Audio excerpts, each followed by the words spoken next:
You know, it's funny because it's, to your point, Dave, I mean, there is so much going on. I think this is an industry that's absolutely gonna change, and we're probably this far into it. It's almost, I think it's in infancy in terms of how brands are using these, the tools that are out there and really the sophistication of using the tools. You know, it was a great panel before. Everybody, you know, kind of, you know, had a great voice in terms of what they were trying to accomplish, but I still think that there's a lot lacking when you translate the merchandising capability in the physical world into online. There's this big gap, capturing that emotion, capturing that excitement.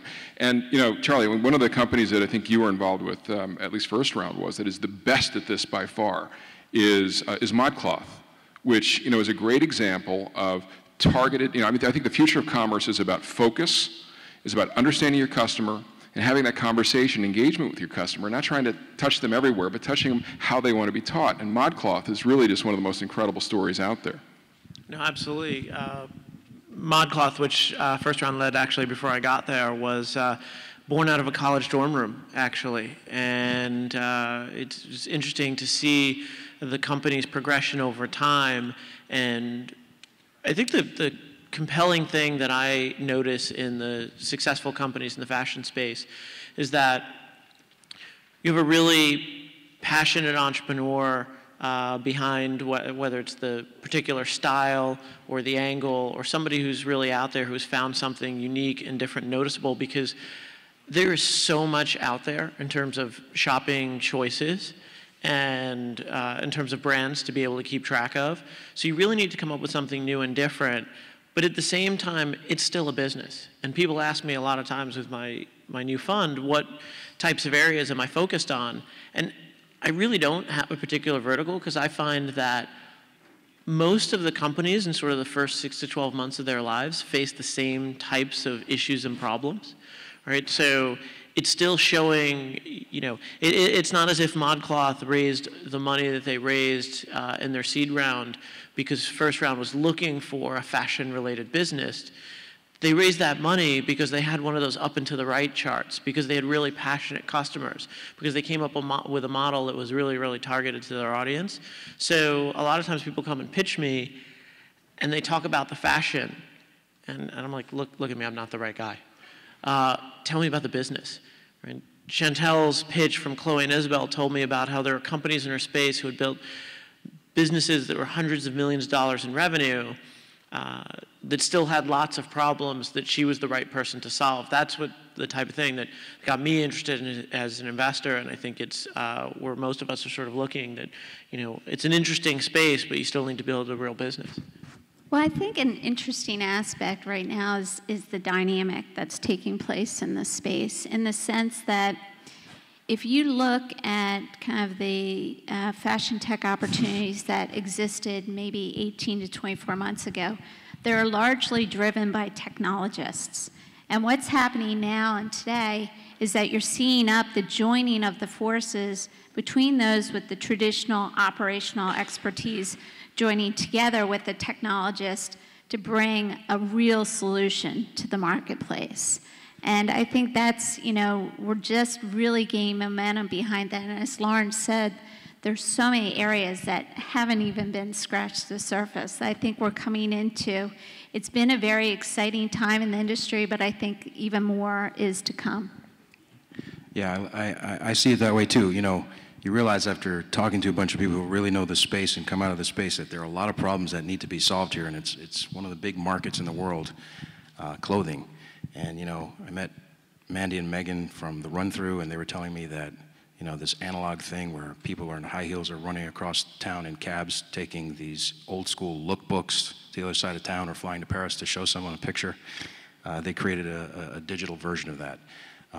You know, talking to Christina over at Quincy Apparel and telling me that, you know, women's business attire is still built on a model that dates back to the 1940s and doesn't account for the different shapes and sizes that we see. And then the clothes horse guys telling me that, you know, you can do all the analytics you want, but if it doesn't fit, people are not going to, you know, convert on your site. So they have this widget white labeled on the site where you can go on, type in your height, weight, and they can actually auto-recommend stuff that's actually going to fit you, and they're getting great conversion rates. And then the Warby guys are saying, you don't have to pay $300 for designer glasses anymore. We disrupted the supply chain. It's $95.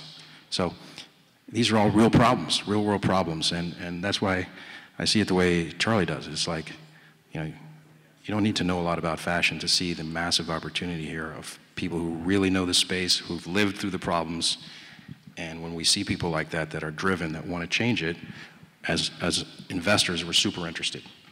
You know, I'm going to take maybe a slightly. I mean, I agree with you, everything you said, and certainly, I mean, I think Warby's just one of the best companies around there, and you know, a theme for us lately has been about brand, about product, and Charlie said it right. I mean, I don't know.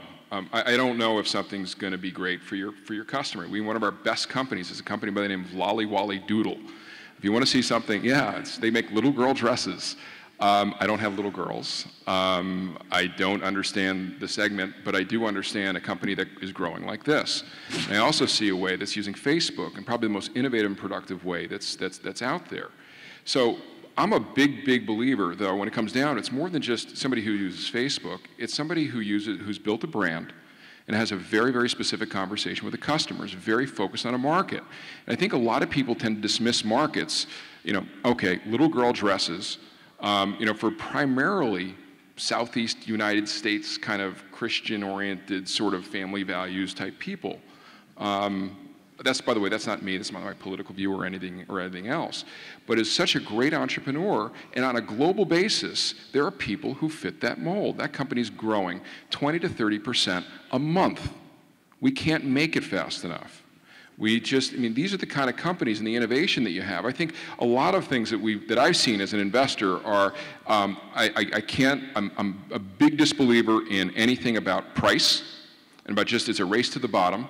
And I think, you know, Warby Parker, I would argue, isn't about discounted glasses. It's about glasses that are full value with a very specific customer in mind, in which they engage that customer. I'm not a big believer in just technology for the sake of technology's sake. You know, I really want to see real businesses that have something sustainable, that have something, you know, some advantage, that has some IP around it. And just having a clever use of, you know, whatever social medium you're going to use isn't enough. We really want to see that kind of talent. The truth is, we just closed an investment, we're about to close an investment in an apparel company with men's underwear. It's a really interesting company called Tommy John. Product, you know, problem, solution, fit. Why he's so good is because this is a great product. Our bet is we can teach him how to go online, and we can grow that business. He's doing 2 million plus already through the channel. So I think there's going to be a lot of big shifts in terms of what investors are looking for over the next couple of years. I think one key to a lot of these businesses, and it's the thing that makes being in New York really interesting, is the cross-pollination of the best practices in tech and product with somebody who has an insight into a particular area in fashion. In that, I think you really do need both sides. If you look at a company like Fab, right? Fab is, you know, you could actually just duplicate that technology probably on a weekend, right? There's nothing technically difficult about building Fab.com. I mean, the analytics that they use and that whole thing is sort of off the charts, but it's the combination of the best practices in product layout and design with a really great eye and curation. You know, at first round, Chris Freilich commented one time that Fab's the kind of site that makes me think that buying an old typewriter is cool. And it really is. You look on the products on there and I actually it's the only email probably that I open up every single day because I'm just curious what's going to be on there next. So I think you do need kind of both sides of it, and it's really important. If anybody here in the room is of the fashion industry, it's really important for you to go and learn the best practices or find the person who understands the best practices on the product and tech side.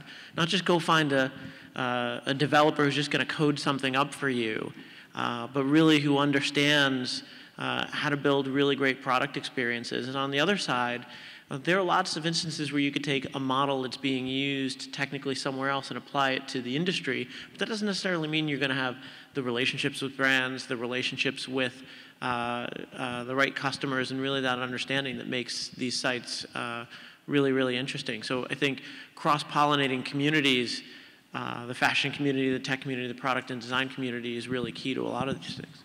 Yeah, I'll just pipe in for a second. What I'd love to see is, to build on your point, Charlie, is people from the fashion world who are running some of these brands get involved in angel investing in your space. It's a good signal. Yeah, like a lot of other disciplines, you know, and fields, people have started doing this. We need more expertise on the angel layer to come in really early, where guys like me and Charlie's got your seed fund, you go early. We need people at that early stage who can invest in the company and get that entrepreneur some dry powder so they can get out of the gate. And there's just not enough angels in that space actively investing in this space. So, and I'll also add before you make your next point, why don't we get some people down here and start getting ready for some questions, because we want to make this relevant for you as well. Well, what you say, David, is very true, absolutely, and that's to the point I was trying to say earlier about the convergence between the traditional side and the technology side. We had Marty Staff as a keynote speaker at our last Fashion Invest conference, former CEO Joseph Abode and Hugo Boss, and he is now actively forming an angel fund to work with the entrepreneurs. So educating the traditional industry, not just on the adoption of these technologies, which we've heard a lot of these brands talking about, but also the fact that they need to work with and help the emerging entrepreneurs to bring the whole industry to the next level is so important. And that's both in an angel mode, a mentoring mode, being open to the new ways. Although I'll stress the angel side, putting skin in the game. That really, you know, the mentorship is great, but you know, nothing beats somebody writing a check to back an entrepreneur who has enormous expertise. And I think some of the folks that I know in this industry have lamented to me privately, like, you know, when they make the rounds with the VCs, it's typically, you know, a bunch of guys who know nothing about fashion. They talk to their wives. It's getting old, you know, or the one person in the fund who knows about fashion. You know, why don't we take this in our own hands here and get some people from the industry leading the way here, and we'll get on board. I'll actually say that if you pitch somebody and they have to go talk to their significant other, then you failed in your pitch as an entrepreneur. Because every day I'm exposed to new industries. You know, whether it's, you know, a company like Quartzy pitching me that, you know, lab scientists spend a lot of money on supplies. I'm not a lab scientist, I've never worked in a lab, but he can point out industry numbers that seem specifically relevant to what they're doing, right? Every single fashion entrepreneur I know who's pitched basically present like 2 slides. One slide is fashion is really big, and you're all playing, okay, because we have something to do with clothes, it's an $80 billion industry. And so checkbox on the market. And then the second thing is design is really important, and we understand design, or we understand brands. And then we sort of get into this debate as to, well, nobody I know shops like that. Well, maybe you don't know our customer. And it's just sort of a failure. I think it's up to your job to explain how this is just like what's going on in other industries, or here's my proof point, or I did this test, or I put up a prototype and I got people to buy on a limited, you know, sample. When Birchbox raised money, they had, you know, put together a site that was done by, you know, sort of an outsourced team. They had, you know, a couple hundred people that they were, you know, hand boxing the, you know, putting the supplies in the boxes or whatever. They did what they can to prove the point instead of depending on VC wives and girlfriends and all that sort of stuff to do due diligence. It shouldn't have to come to that. You should just be explain to me why you have a real business. I shouldn't have to know about the industry. And our time is up. We're getting the hook here. Thank you, everybody. We'll be around afterwards.